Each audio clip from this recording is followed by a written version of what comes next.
and especially from our brothers and sisters in northern Kenya, where drought continues to tighten its grip just as families prepare for the holy month of Ramadan. No parent should ever have to watch their child sleep hungry. These voices from the north are not mere statistics. They are the living conscience of our nation, calling us to act with urgency and humanity. One life lost is one too many. As Kenyans, we know who we are. In moments of trial, we have always turned to the enduring spirit of Harambee, pulling together, standing shoulder to shoulder, and sharing what little we have so that no one is left behind. When our region suffers, when one region suffers, the whole nation feels the pain. When one child goes hungry, it diminishes us all. This is why we must rise together under the simple but powerful call of Kenyans for Kenya. A reminder that our strength has never been in division, but in unity, compassion, and collective responsibility. Kenya is now facing a deepening drought and food security crisis that warrants urgent national attention. Current assessments indicate that about 3.3 million people are already experiencing high levels of acute food insecurity, a figure projected to rise as below average rains, rising temperatures, and declining harvests continue to strain livelihoods. As of December 2025, the crisis was particularly severe among the most vulnerable, with more than 741,000 children under the age of 5 years, acutely malnourished, and over 109,000 pregnant and lactating women in need of treatment, underscoring the scale of humanitarian emergency. Further, water stress has emerged as one of the harshest realities. Women and children bear the greatest burden, walking long distances, missing school, and facing increased risks of disease and malnutrition. This suffering is especially painful as it unfolds against the backdrop of Ramadan, when many families already fasting for faith now endure hunger and thirst imposed by circumstances. In light of these realities, William Ruto must declare the drought in northern Kenya a national disaster. Such a declaration will unlock the scale of national and international response required to save lives, protect livelihoods, and restore dignity of the Kenyan people. Before a drought reaches the emergency phase, a responsible leadership does preparedness. With 3 failed rain seasons, what was expected? Building of water ponds, dams, and allocation of emergency funds in time to those in need. In a meeting yesterday, the government, in a typical knee-jerk reaction, allocated 4 billion Kenya shillings to 23 ASAL counties. This translates to approximately 173 million per county, allocated to 3.3 million Kenyans who are affected. This translates to 1,200 Kenya shillings per person. These funds are way below the minimum food basket recommended by the United Nations to approximately Kenya shillings 2,700 per person in the rural areas.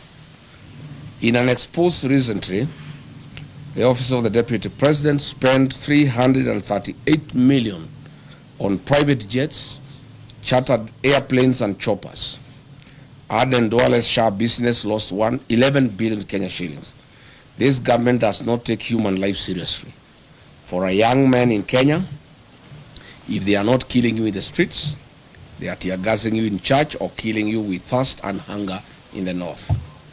At the same time, the leaders of northern Kenya, who cannot account for Kenya shillings 1 trillion since devolution in 2013, are quiet and enjoying luxury in Nairobi as their people in the north continue to suffer from hunger and anguish. The people of northern Kenya are Kenyans. Their children are Kenyan children. Their hopes, struggles, and aspirations are part of the shared destiny of our nation. Any Kenyan oppressed or neglected today is a warning to us all. And injustice and suffering do not recognize borders or communities. We are and must remain one for all and all for one. Let this be the moment we reclaim the best of who we are, a people who do not turn away from hardship, but who meet it together with courage, with compassion, and with the unbreakable spirit of a nation that refuses to abandon its own. The spirit of Harambee must guide us. As President William Ruto tours the food insecure and water-stressed north from tomorrow to disperse the Nyota cash in Wajir, Mandera, and Garissa this week, he should know that life is more important and people are at the verge of hunger and death. In any case, the whole essence of touring the north is little on Nyota program, but to sanitize the corrupt leaders who have failed the people of northern Kenya. Furthermore, the Nyota program is a World Bank program happening in other African countries like Angola, Mozambique, Nigeria, Senegal, Benin, Togo. Yet we have not seen their presidents turn this into re-election campaign rallies across their countries. As a DCP party that is built on the philosophy of listening to the people, Kenyans have sent us overwhelming questions and concerns about the North and promises made by one William Ruto. Mr. William Ruto, as you go to dance on the podiums in the North this week starting from tomorrow, do not forget to tell the people of the North why only less than 35% of the population have access to basic clean and safe drinking water compared to the national average of about 68%. The North, too, are Kenyans. Mr. William Ruto, in the North, over 850,000 school-going children did not attend school last year, and the same for this year. Mr. William Ruto, the schools in the North have no classrooms, no laboratories, no teachers. Children standing at the trees. Does this prick your humanity, if at all any is left as you head to the North? Mr. William Ruto, health in the North is just as bad. In Mandera County, half of all women give birth at home without a nurse or a medical doctor. Only 6% of children aged 12 to 23 months are fully vaccinated. I do not know whether you understand what this means to the future of the North and Kenya. Garissa County records the highest maternal deaths in the country, with 247 women per every 1,000 dying during childbirth.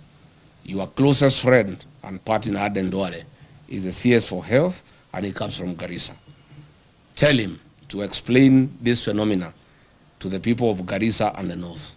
You should also explain why you don't ask him these hard questions. Mr. President, in Wajir County, 90% of the population lives in extreme poverty, the highest in Kenya. Marsabit records 85.8%, while Mandera, Isiolo, and Garissa each have over 77% of their people struggling to survive. These are not just numbers. They are mothers dying, children going hungry, and families suffering every day. And because, William Ruto, you are part of the mess in the North through lies and fake promises, please, before you make other promises starting tomorrow, note that the promises you have made to the North in the last 3 years are running into trillions of shillings burdened in lies. We take the trouble to remind you some of them. Mr. President, on 25th of November 2023 at Loyangalani Cultural Center in Marsabit County, while attending the Marsabit Lake Turkana Cultural Festival, you openly lied to the residents of Marsabit that they will be connected to the national electricity grid through Lake Turkana wind power by the year 2024. We are in 2026 and the status quo remains. Mr. Ruto, you lied that power main grids would be constructed immediately in the towns of Moyale, Marsabit, and North Hall. Zero works have commenced. As Ramadan nears, please give these Kenyans power. They do not need to cross to Somalia and Ethiopia to get ice cubes like they have done in previous years. Mr. Ruto, you lied that the Ministry of Mining, Blue Economy, and Maritime Affairs would construct, with immediate effect, fish landing sites and fish processing zones in Turkana County. 3 years later, all we see is cattle rustling and ravaging drought. William Ruto, you lied that the Turkana University College would be granted a charter by the year 2024 to be a fully fledged public university. As usual, where is the university charter for Turkana University for the last 3 years? Mr. Ruto, you lied that FGM would be dealt with accordingly and perpetrators be held accountable. Today, the prevalence of FGM in Marsabit County is at 83%, ranking Marsabit County as the third highest country in Kenya in FGM prevalence. I hope you understand what this means to women and girls of Marsabit as they look forward to exploiting their full potential. Why lie to women and girls, Mr. President? Between 4th and 7th February 2025, William Ruto toured Mandera, Wajir, Isiolo, Marsabit, and Garissa counties, and as usual made a cocktail of promises, deceit, and open lies, as he'll be doing in the next 3 days as he heads to the north. On 4th February 2025, in Mandera town, he promised to end marginalization and inclusive development. A year later, Mandera County has no roads, no sewage system, the drought is killing camels, the children of Mandera study at the trees. He keeps on as allies, leaders of the Mandera who steal what is meant for the people. The people who have impoverished Mandera are his buddies and political allies. He further promised to put Mandera on the national grid through Ethiopia. To date, Mandera gets electricity on ration basis once in every 24 hours. The president promised to put 1.2 million acres of land in Mandera Triangle along River Daua under irrigation. To date, no progress has been reported. On the same date, at Mandera Teachers Training College, he promised to support improvements in educational infrastructure and increase teacher recruitment in Mandera and Northeastern region. Which single school has been built since then? On security and counter-terrorism commitment, William Ruto promised to protect residents and combat insecurity. He promised to ensure security and fight terrorism in Mandera after high-profile abduction incident involving 5 chiefs before his visit. Interestingly, 5 months ago, Jubaland forces occupied almost half of Mandera town, and Ruto has never commented on this matter. On regional connectivity and infrastructure, William Ruto promised to expand Mandera's road and energy connectivity. He said that the government will build and expand key infrastructure linking Mandera to the rest of the country, including roads and electricity through Ethiopia. It remains a lie. On the same date, William Ruto promised to speed up Mandera water supply and sanitation project at a cost of 3.1 billion to benefit households with improved clean water and sewage systems. Again, this is a white elephant. On February 5, 2025, in Wajir town, at Orahek grounds, he promised that his government would connect 20,000 households in Wajir to electricity and expand rural electrification, including schools and mosques, at a cost of 3.6 billion Kenya shilling. To date, not a single home of the 20,000 households has been connected. William Ruto, as you head to Wajir for more lives, you will have to tell the people of Wajir why you lied to them on this particular date. On ending marginalization with equal development, he promised to ensure equitable development for Wajir and the broader northeastern region, eliminating discriminatory policies and promoting economic growth. Unfortunately, he is working with and sanitizing leaders of the north who loot public resources for their benefit to build malls and flats in Nairobi, in Dubai, and in Cape Town. He further promised to launch and support local projects in Wajir, including sites like Tarbaj Teachers Training College, livestock vaccination drives, county assembly facilities, industrial parks, housing projects, hospital facilities, and more. Zero progress. On 31st of February 2024, William Ruto, while in Marsabit County, launched the following projects. Periodic maintenance of Marsabit A2, Orange House, Kiwanja Dege Primary School, and A2 to Mata Aruba A2 road, which is 5 kilometers. Today, there is no progress. He launched again another project of 42 million Kenya shillings for periodic maintenance of Marsabit Bypass Road to be completed within 9 months. Again, it's now 2 years. William Ruto launched the periodic maintenance of Saku Modern Market to Shauri Yako Marsabit Road at a cost of 17 million. This was to be done within 9 months. 3 years later, there's no progress. In Isiolo County, on 11th April 2023, while breaking the fast with the Islamic community, he lied that Isiolo, Kulamawe, Modogasha Road will be upgraded to bitumen standards. Again, it remains a lie. Again, under his leadership, the 9.4 billion Isiolo Garissa Road, unassociated to all weather roads, remain stalled. Further, the Isiolo town water and sewage infrastructure at a cost of 7.5 billion remains a white elephant. The construction of new Tana River Bridge along A3 Road and Approach roads at a cost of 2.9 billion shillings again remains a white elephant. In Wajir town, the town with no power supply, 63 years after independence, William Ruto has made the following promises, which remains delusional. Water plants at Ajawa, Abdiwako, Kwara, Badibidan, Alanas, Asewaji, Bojigaras, Lehele, Sheba, Abakwifin, Abakwida, Dagale, and Sharifa. Water projects in Habasweni, Buna, Wajia Bol, water piping and supply, Elnuna, Tulatula, rehabilitation of Banish water project, Tabaj water supply, Kulsini water supply, Dentelai water project, Elders and Nole water supply. These remain lies to the people of Wajir. In terms of irrigation projects, he has promised Wajir South Cluster, Mansa, among others. Note that the above water projects are worth billions of shillings, and Mr. Ruto, get these projects moving. As you go to Wajir, tell the people of Wajir why you lied to them and why you have come back when you have not implemented what you promised them.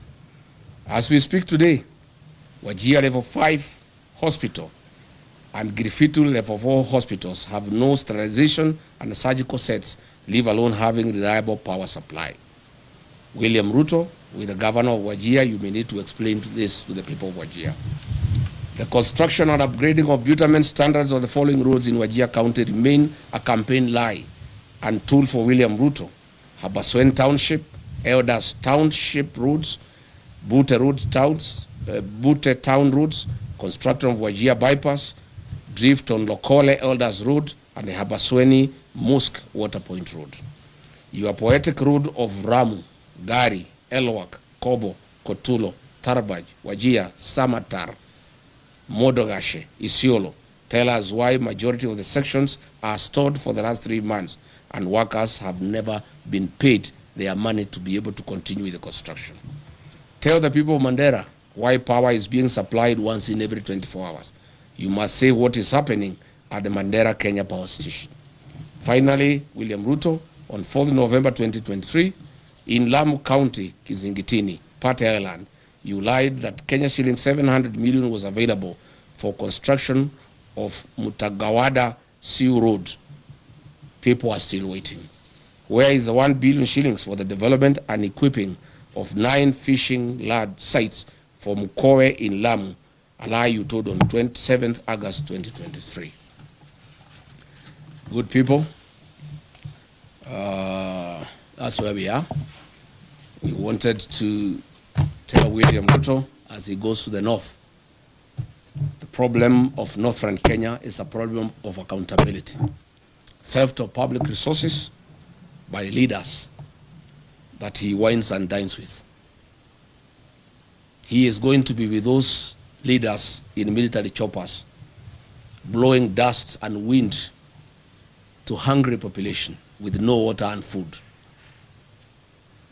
I would like to ask him to carry food and water for the people of northern Kenya. All the maize and all the beans and rice, blankets, food and non-food items being used in central Kenya, in Nyandarua, in Kiambu, in Murang'a, Kirinyaga, Nyeri, to campaign, he should take those foods and non-food items. I found yesterday in Nyandarua trucks of blankets, trucks of rice and beans being taken to people who have food, who have potatoes, who have carrots. This food is required in northern Kenya.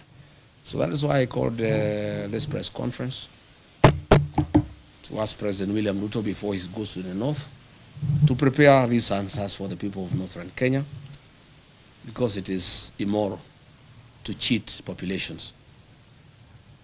These people are dying, they are hungry, they have no water, they have no food, they have no medicine, their animals are dying.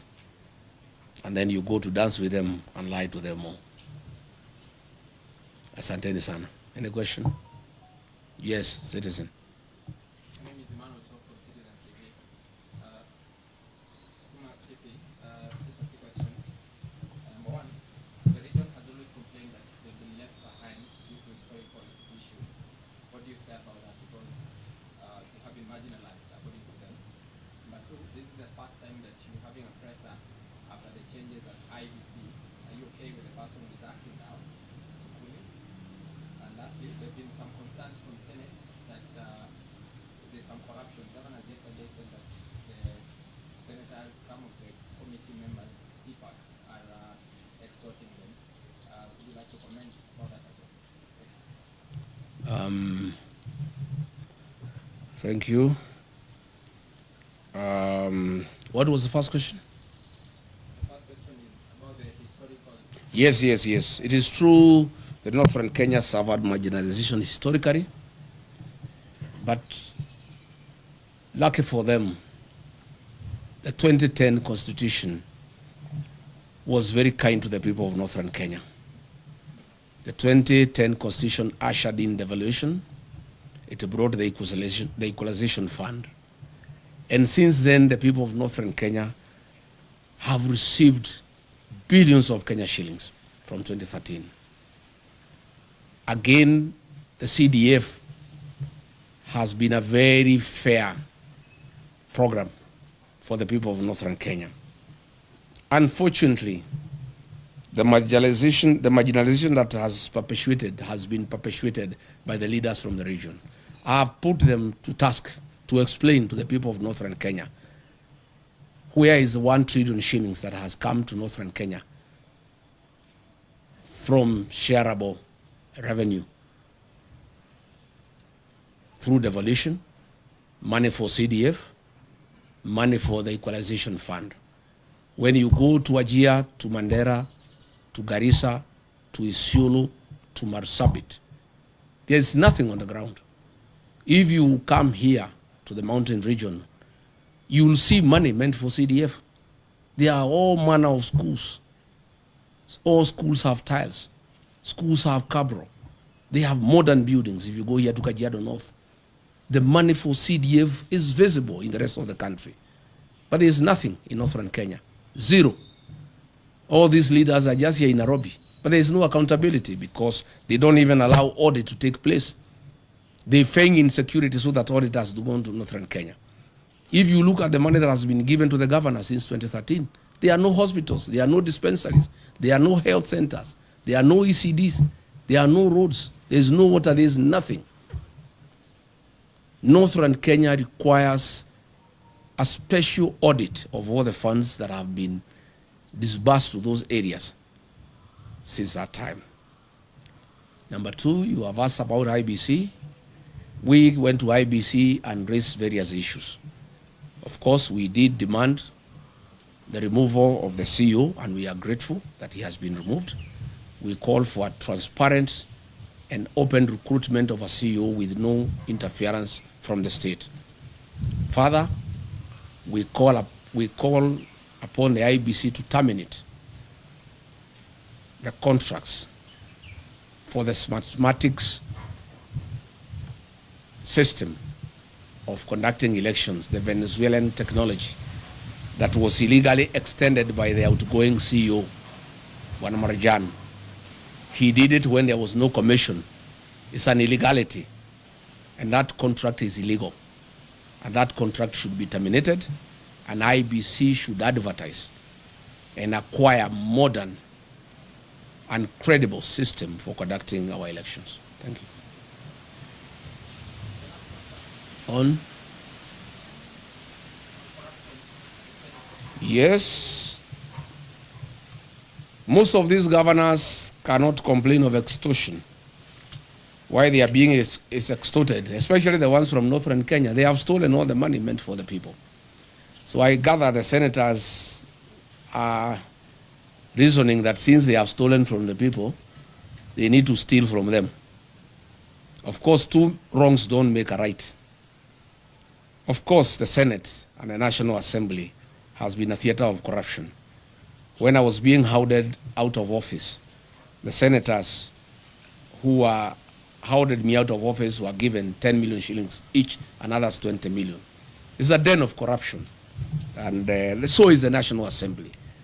And by extension, all public institutions. So this is something that we intend to correct when we form government. The United Opposition intends to deal with corruption head-on because it's the greatest challenge that we have as a country. We have a very, very serious challenge where we even have budgeted corruption and where corruption has been institutionalized and people don't find it anything wrong. Again, William Ruto has really encouraged people to practice corruption. He is bribing people in the loans of State House openly when everybody can see. He calls people and gives them bribes. So once the president has shown that bribery is a way of life, the senators have learned from him because he also started by bribing them. So when he is not available to bribe them, they have to be bribed by somebody else. And so bribery has become a normal way of life in this country, and it has been perfected by William Ruto. He is shamelessly, with his deputy, going around in the country with sacks of money stolen from institutions like Kenyatta National Hospital to bribe people for re-election. And therefore the senators, the MPs, the police, the administrators, everybody is learning from the best. William Ruto is the one who has perfected bribery as a way of life. And therefore everybody has learned from him. And that is the country now that we have. And that is why we are preparing for the next election to correct this situation by removing from office and bringing a government that is transparent and accountable. Yes? Yes, there's Apollo TV 57. There's a petition in court to stop political meetings in State House. What's your reaction to that? Number two, how far have you gone with plans in search of the United Opposition Plan bearer, and are there any planned meetings coming up? Number three, you promised to name the Witima Church attack suspects. How soon are you going to name them? Number four is... Too many questions. Those are enough. One, we agree with that petition. State House has become a scene of crime. Instead of being a coveted institution where good policies are conceived and pronounced, it has become the center of corruption and bribery. It has also is no longer a national institution that looks after the people of Kenya. It is now the headquarters for UDA party and the election of William Ruto. William Ruto has abandoned government. He's not running the government anymore. He's just thinking about the election. So State House is a campaign scene, and again, a scene of corruption and bribery. We are committed to have one single presidential candidate to face William Ruto. We want to ask patience from the people of Kenya. Coalition building is a delicate affair, but the people of Kenya have been very clear to us. that they want one candidate to face William Ruto, and we want to give them that commitment. On my part, I want to give that commitment. And when I listen to my sister Mother Karua and my other brothers in the alternative government, they are all committed that we shall have one single presidential candidate to face William Ruto. What I want to ask is patience, and there is no hurry. Mwai Kibaki, the third president of the Republic of Kenya, was named as the opposition flag bearer on the 14th of October 2022, when the election was on 27th December the same year. 2 months, 13 days apart. There's no hurry. We can take our sweet time. If you ask me, we should not be in a hurry. Anything from March, April next year is good enough. We told the IG Kaja that we shall go back on the 16th for a report. We want to hear from him. I have information William Ruto has said those people should not be taken to court because he will be indicted. And he will be shooting himself in the foot because they are actually policemen and politicians very close to him. The investigations have actually unearthed all the police officers who were on the scene and the politicians who hosted them and who planned the attack. But there will be a very serious cover-up. I have information that William Ruto has said that he would not allow the prosecution of those politicians and those policemen because his government will be right in the center of it. But let's cross the bridge when we get there. We'll go to see the IG on the 16th. He promised us that he'll give us progress report. And we told him we want arrest and prosecution by then. But let's cross the bridge when we get there. Last one. Yes.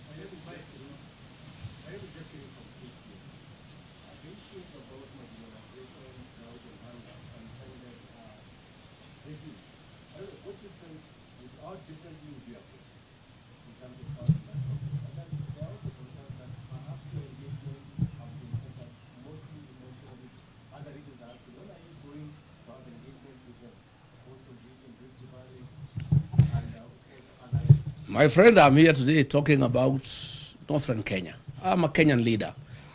William Ruto has unsuccessfully tried to say I'm tribal because I come from the mountain and I spend a lot of time there because it's home.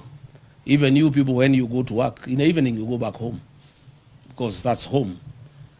I'm a Kenyan leader and I'll be talking about Kenya. I'm today talking about Northern Kenya. Later tonight I have radio stations from the Ma community discussing issues in Narok, in Kajiado, and in Samburu. I want to say the 2010 Constitution dealt in a very big way with the issue of marginalization. My administration will work on accountability to make sure that funds, public funds, appropriated by the National Assembly and given to the counties and given to the MPs through the Constitutional Development Fund, those funds are spent prudently for the purposes for which they were appropriated. I don't think we have really a big problem about lack of funds. It's the issue of accountability, and more so the North.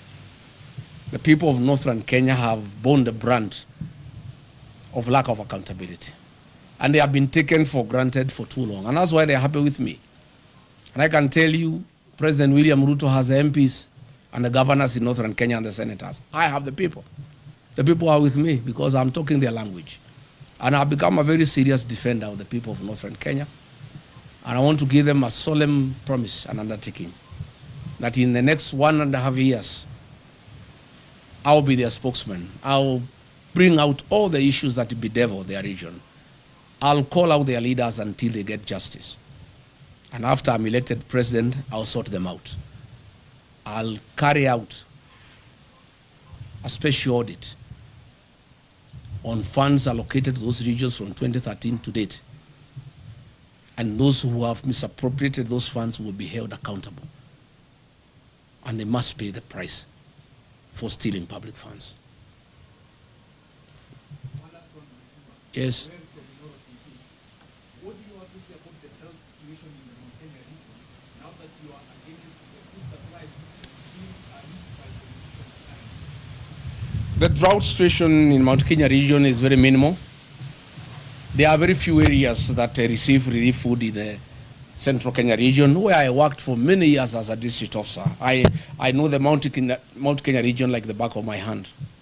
We have some little challenge in Tharaka, some little challenge in Bere, some little challenge in Katwanyaga, in Thika, some little challenge in Kakuzi, in Maragua, some little challenge in Karai, in Kikuyu, some little challenge in Deya, in Rimuru, some little challenge in Kieni, in Nyeri. That's it. And a little challenge in some parts of Ndaragwa, in Nyandarua. We have no business sending food to Kinangop. It's the basket of this country to give food to the people of Kenya. You have no business sending food to Kirinyaga. You have no business sending food to Madeira. You have no business sending food to Tigoni. You have no business sending food to Gatundu. Those are people who have food. That food should be taken to Wajir, to Garissa, to Marsabit, to Turkana. That is where the food is needed. And if it was to be taken to the people of Mount Kenya region, it should be taken to those who are starving, not as bribes for votes. That is where we have a problem. And probably now that you have talked about that, let me also say, I have seen leaders from Western Kenya, the governor, the deputy governor, I have seen Aden Duale and others. They have been sent by William Ruto to abuse President Uhuru Kenyatta and trying to intimidate him and trying to sell him fear that he should not have a political mind, he should not interact with other leaders in Kenya, and he shouldn't have a political choice. And if he does so, they will take away his retirement benefits and his allowances. Let me tell those leaders sent by William Ruto. One, they have no moral authority to address President Uhuru Kenyatta. President Uhuru Kenyatta is a retired president of the Republic of Kenya, a statesman, a very serious nationalist, a Kenyan who served this country with dedication and who deserves respect. Number two, I don't think President Uhuru Kenyatta can give up his constitutional obligations because of allowances. President Uhuru Kenyatta is not a poor man. He's a Kenyan who has worked hard.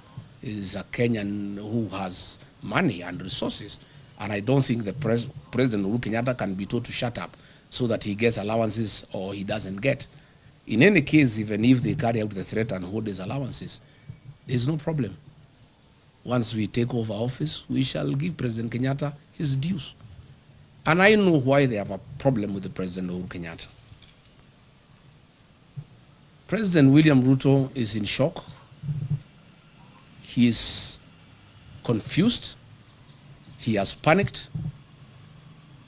The one-term thing is real because he became president courtesy of the votes from the Mount Kenya region. The Mount Kenya region, those who voted for him, those who voted for Raila are all against him. He had hoped he could persuade President Uhuru Kenyatta to assist him to divide the mountain. Even when he went to cry to him in Ichaweri, he was there on a mission to see how he can get President Uhuru Kenyatta to see whether in one way or another he could cause some confusion and the mountain is divided so that the mountain vote does not go to somebody else in one basket. President Uhuru Kenyatta cannot allow President William Ruto to divide the mountain. President Kenyatta and I and other leaders, Martha Karua, Justin Muturi, Mithika Linturi, will do whatever it takes to make sure the mountain is united, because that vote is very important to this country, and it is a vote that will help the rest of Kenyans get rid of William Ruto. So I want to ask William Ruto to stop sending junior leaders to abuse President Uhuru Kenyatta. President Uhuru Kenyatta left you a great country. When he left office, the health system was working. In 3 years, you have destroyed the health system. When President Uhuru Kenyatta left office, the university, the Higher Education Loans Board was working. 3 years down the line, you have destroyed it. When President Uhuru Kenyatta left office, There was capitation for primary schools and secondary schools. 3 years down the line, children are at home. Stop blaming President Uhuru Kenyatta for your political problems and challenges. You destabilize your own government. You lie to the people of Kenya. You have made corruption a way of life. You have made bribery the epitome of State House. The challenges that you have as a president are of your own making. And stop blaming President Uhuru Kenyatta. Stop sending leaders to abuse President Uhuru Kenyatta. And I want to challenge William Ruto, if he's a man enough to abuse President Kenyatta himself. Stop sending some leaders to abuse President Kenyatta on your behalf. Do it yourself if you are man enough. Abuse him. And let me say, I will not allow President Uhuru Kenyatta to be intimidated. I have a responsibility as a leader from the region to defend our son, our kinsman. President Uhuru Kenyatta must be allowed to retire in dignity. He must be allowed to enjoy his constitutional freedom to do whatever he wants. If he wants to work with us, why not? If he wants to work with Rigathi Gachagua to unite the mountain, to unite Kenya, why not? And I want to tell William Ruto, I heard him saying that Azimio cannot be anything without ODM. He is lost. The ODM of Raila Odinga is not the ODM of today. What William Ruto is holding is a shell of ODM, the fake one, of Junet Mohammed, Gladys Wanga, and Oburu Odinga. The ODMB, the one with the people, is gone and is in one term. The people of Ukambani are gone, they are in one term. The people of Kisii are gone, they are in one term. The mountain is gone, is in one term. And by the way, there is no UDA without the mountain. It's a shell. So let him not, and he should know, Azimio only lost because the mountain did not go to Azimio in total. As we talk, the mountain, Azimio, United Opposition, ODMB, all of us are in one term. We'll get 70+1 and we'll make him one-term president. So let him stop sending people to abuse President Uhuru Kenyatta. Let him not demean Azimio. Let him deal with his own challenges that are self-inflicted. He mismanaged politics. He mismanaged the country. He made corruption a way of life. He made lies as his trademark. And Kenyans are fed up because they can see through him. And therefore, he should sort out his own problems, and he should not send people to blame President Uhuru Kenyatta for his woes. And I want to say to the people of Kenya that I will take time. Anytime Uhuru Kenyatta is attacked, I must defend him as our retired president, as my brother, as my kinsman. And I have a responsibility to do so. And that I'll be able to do from time to time. Thank you very much, asanteni sana. Mungu abariki. I think we have said enough, asanteni.